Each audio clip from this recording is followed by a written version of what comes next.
真岛被捕，头盔党被尽数瓦解，报道完宣布告破，但是秀星下落不明，一也觉得他可能趁乱逃走了。获得这样的结果，他们真的能算是赢家吗？警察的工作从本质上讲就是对症下药，出现受害人后再进行搜查。从这一点上讲，他们从一开始就已经输掉了一半，至少他们努力将必败之局扳平了。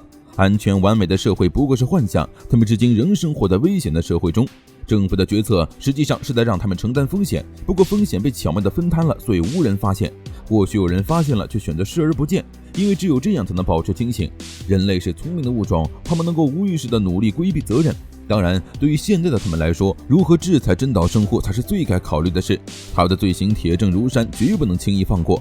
这场暴动导致了大规模群体性心理危机，收容设施爆满，城市机能也几乎瘫痪。真岛仅凭一人之力就把整个城市搞成这样，如今审判制度已经取消，如何为真岛立案量刑成了问题。而就在这时，一野却被局长叫去告知，真岛的案子已经被后生省的特别小组接手，将被作为研究样品处理，他们已经无权的干涉这件事了。一野想要反驳，但局长却搬出了秀星失踪的问题兴师问罪。西比拉系统已经修复，秀星仍未落入监视网，说明他一直在躲避监视，这样下去可是会被追究责任的。秀星不就是被你杀了吗？老太婆还挺会装。得知真岛的案子被移交，最生气的自然是慎野。真岛明明是他们逮捕的，却连审讯的权利都没有。慎野和一野吵了一架，气冲冲的走了。他们也只好将行动转移到搜查秀星的下落上来。慎野和阿朱搜遍了诺纳塔地下，什么都没有发现。慎野不相信秀星会逃走，失踪并不是他的本意，如果不是被绑架，就应该是被杀了。比如用支配者的毁灭模式彻底分解。一野接到了市民的报案，在诺纳塔2000米处发现了一具严重损坏的支配者，据查正是秀星持有的，就像是秀星为了逃走而故意破坏了支配者。但是从诺纳塔到这里这么长一段距离，如果秀星真的逃了，怎么可能一次都没被监控拍到过？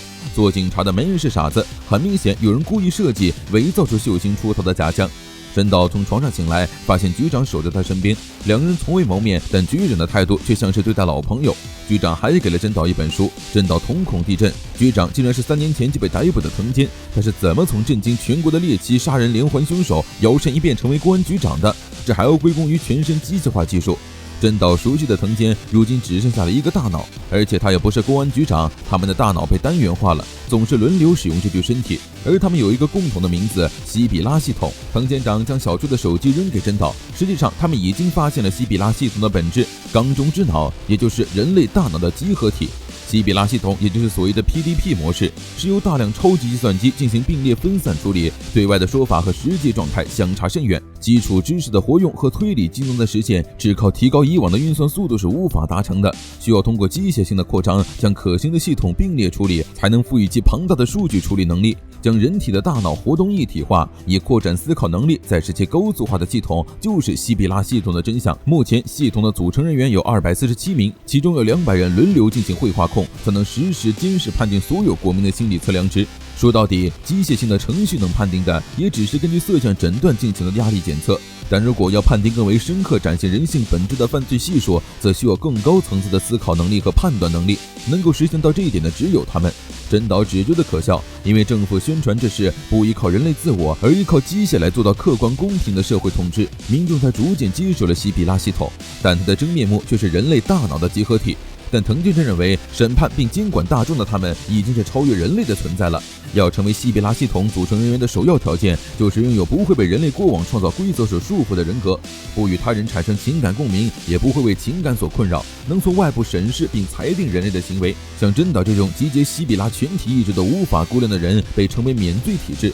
拉拢和这些市民有天壤之别的具有全新思想和价值的人，系统才能不断扩张思考的广度和深度。当初藤间被公安抓住之后，没有被判决，而是直接消失，就是因为他加入了西比拉系统。藤间现身说法，和他人的大脑共享意识，扩大理解和判断能力之后，那种无所不能的感觉，让他觉得自己就是神话中的预言者，支配着整个世界。个人的肉体所获得的快乐是有限的，但智能所带来的快乐是无穷的。很显然，西比拉系统希望真岛也成为系统的一员。当然，这并不是要求破坏他作为个体的独立性，比如藤间到现在依然保留着自我，只要真岛点个头，去往后生省的途中就可以完成外科手术。真岛胜户表面化的存在会与肉体一起消失，他会神不知鬼不觉地成为这个世界的统治者之一。真岛给藤间讲了个故事，格列佛游记中，巴尔尼巴比的一个医生想出了让政见不合的政治家友好相处的方式，他把两人的大脑切成两半，再拼接缝合，手术一旦成功，思考起来既有分寸又和谐。这是对于子宇诞生就是为了监督和支配世界的人类来说是再好不过的方式。很明显，这场谈判谈崩了。不等藤间掏出支配者，真岛抡起机器砸向藤间的脑袋，动手折断了这具机械身体的四肢。藤间以为真岛在没搞清地点之前暂时不会反抗，所以掉以轻心。但是藤间刚才说了，在去往后生省的途中，说明他们不在公安局，而且还在移动中。真岛断定他可以逃生，他对审判和裁决不感兴趣，打心底里享受着名为人生的游戏，所以想一直以玩家的身份继续参与下去。真岛将藤间的脑袋彻底砸碎后逃离。深夜，真岛突然收到了真岛的通讯，对方只告诉他西比拉系统不值得守护后就挂断了。与此同时，伊野发来联络，运送真岛的飞机在途中坠毁。等到他们赶到，只看到一具被运上救助者的遗体，伊野被禁止进入现场。公安局长假模假样的出现，以后生省出了内应为由应付过去。为了真岛的好脑子，局长再次要求伊野活捉真岛，秀心的追捕一教二科，还下令让慎野退出任务，并对其严密监视。慎野何其聪明，局长为什么要对本就不足的人手加以削减？阻止其再度犯罪只是其次，他是要真岛确保人身安全，这已经算不上是逮捕了。高层无意制裁真岛，即便他们再次抓到他，局长也会出于某种别的目的地利用他。真岛在电话里提到了西比拉系统的真相，明显他获取了一些连公安都无法得到的内幕。慎也推断出这场事件的大致真相，明显某能按照自己想法随意操控西比拉系统的人和真岛进行了谈判，却反被真岛抢了先机。其后非但不恼怒，反而越发执着于真岛。转移真岛使用的飞机而非押送车，而且同乘的只有无人机，这一切都很反常。现场运出的尸体究竟是谁的？深野偷偷看过了一眼在全宫守时间后提交的案件报告，支配者对真岛无效一事被删除了。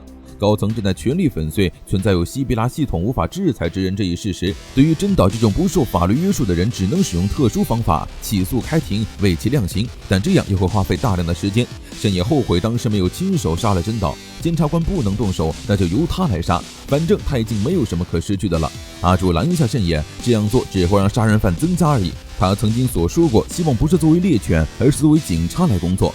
阿朱希望慎野向他保证，今后也会始终做一名警察。也很挫败，他不知道到底什么才是正确的。老爹让他明哲保身，这是一场饲主与狗的抛球游戏，如果反抗只会受到严厉的责罚，倒不如改变自己的立场，既不是饲主也不是狗，而是去当一颗球，只是被投出然后弹跳滚动。乍一看好像很狼狈，但实际上却是最安全且轻松的。这件事已经超出了他的能力范围，比起鲁莽行事引咎辞职，倒不如做一颗只会向低处滚的球。你也知道，要逮捕真岛就少不了慎野的战斗力，只要事情与真岛相关，没有任何猎犬的嗅觉能和慎野相比。